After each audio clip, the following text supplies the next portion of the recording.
From the National Weather Service in Raleigh, it's Nick Petro, 11:30 Friday morning, September 6th, 2019.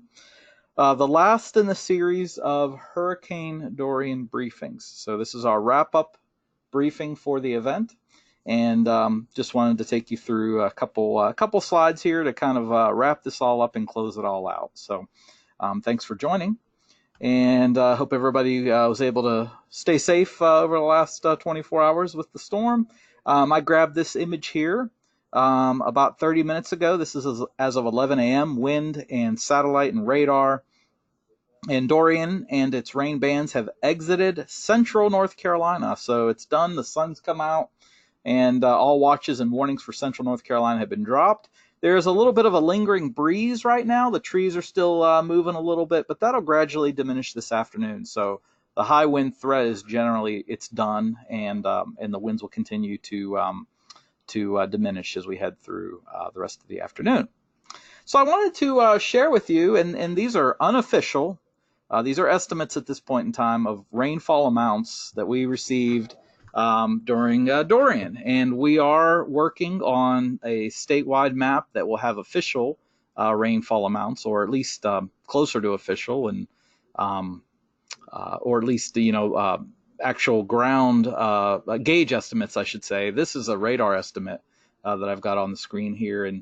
And clearly you could see the heaviest rain was basically east of I-95, kind of sort of as we were alluding to. There were some pretty heavy rain amounts that even made it up into Wake County. There was maybe some 3.5 inch estimates there in the east and southeast portion of Wake County. But once you got west of US 1, it dropped off pretty quickly as we were expecting. So certainly you could see the pockets of heavier rain, and we did have some flash flooding issues in Johnston County. You can see that blue area. Johnston County just happened to get under a band and stayed under a band for a little longer, as did portions of Sampson County and portions of eastern North Carolina. So rain's still falling well to our east along the Outer Banks. So again, we're going to wait until the storm has completely exited our area before we do any final wrap up. But just wanted to share that.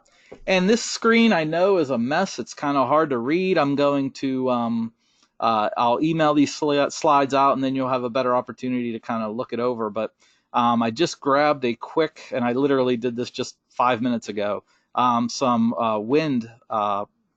max wind gusts for the last 24 hours. And one thing I'll call your attention to are a couple I'll point out here. Let me get a pointer here. There's my spotlight.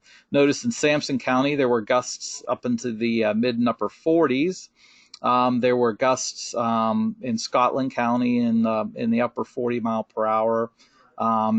Wayne County appears to have been the wind gust winner, so to speak, with many reports of low 50 mile per hour wind gusts. Even Wake County, there was a 43 gust there at the Carter Finley Stadium there. So the winds certainly warranted tropical storm warnings, and all in all, I think it was a pretty decent. The forecast worked out pretty decent, I think. I'm not sure why Johnston County is not listed there. I apologize.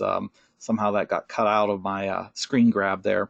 But clearly you could see where we expected the highest winds across locations east of I-95 ended up turning out to be the case. I'll try to add all the counties before I email these out here. So anyway, all right, let's just take one quick look at the rivers, because in case folks are wondering, well, how did the rivers respond to all this?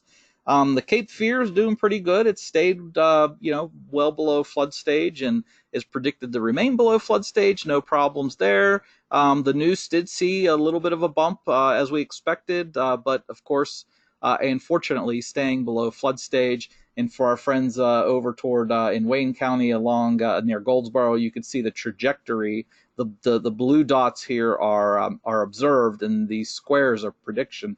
And you could see this trajectory of the observed is matched up pretty well with our prediction of where it'll crest.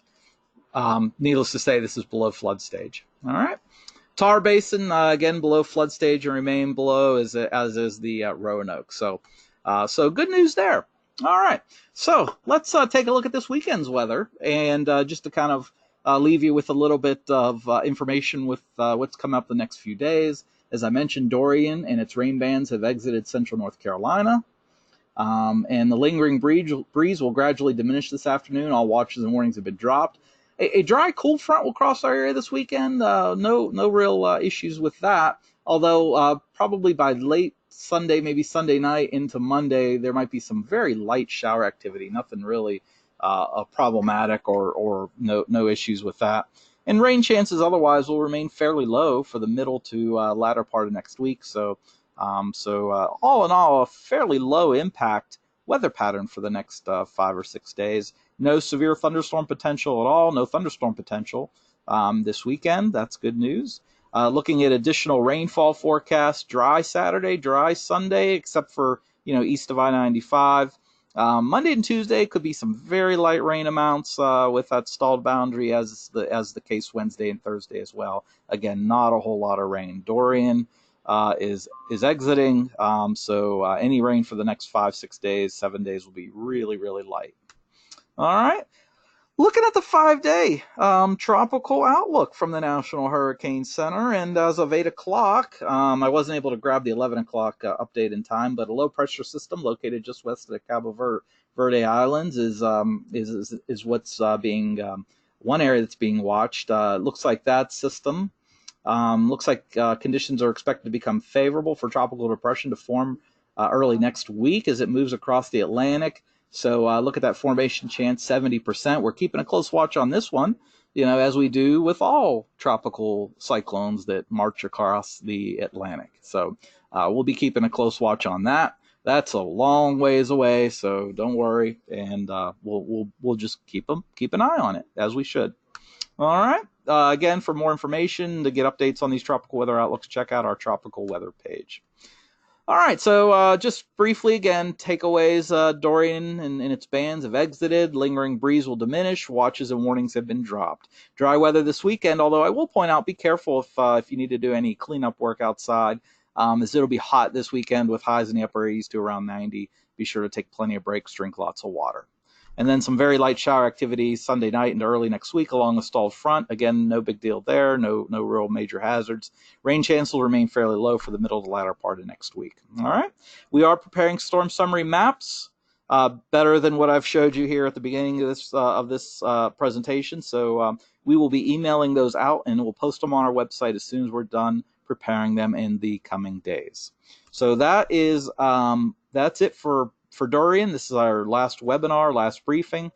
Be sure to join us on Monday for our regularly scheduled or routine Monday morning briefing for Central North Carolina. We'll be back at 11:30, same link, same time, same place for our weekly briefing that we do every Monday, regardless of the weather. So with that, thank you for joining us, and thanks for taking the time to watch these briefings as Dorian was approaching and affecting our area.